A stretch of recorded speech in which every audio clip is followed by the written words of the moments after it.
durant ce mois, il y a au moins deux missions qui sont les missions pour moi les plus importantes. D'abord, c'est en ce qui concerne le processus électoral.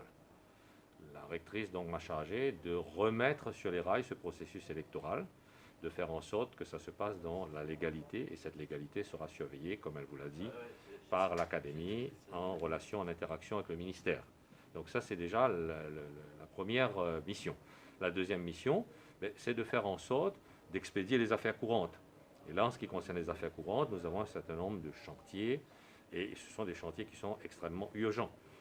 J'en veux pour preuve déjà au niveau des examens des étudiants, parce qu'il ne faut pas oublier que nous sommes là, quand je dis nous, c'est-à-dire universitaires, nous sommes là pour les étudiants.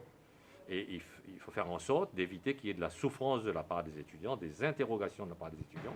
Donc je tiens à rassurer l'ensemble des étudiants, de la communauté universitaire, pour leur dire que ça se passera, je l'espère, normalement.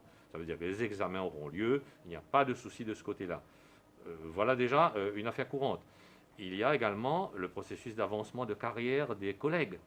Et là aussi, nous sommes dans une affaire courante qu'il s'agit d'expédier dans le temps. Quand je dis expédier, je veux dire régler, bien évidemment, dans le temps qui nous a été imparti.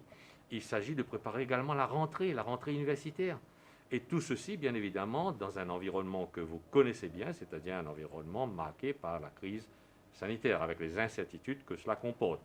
Voilà donc quelques-unes des affaires courantes qu'il s'agira de régler sous cette mission, tout simplement. Apaiser les tensions, ça se passe au niveau des actes.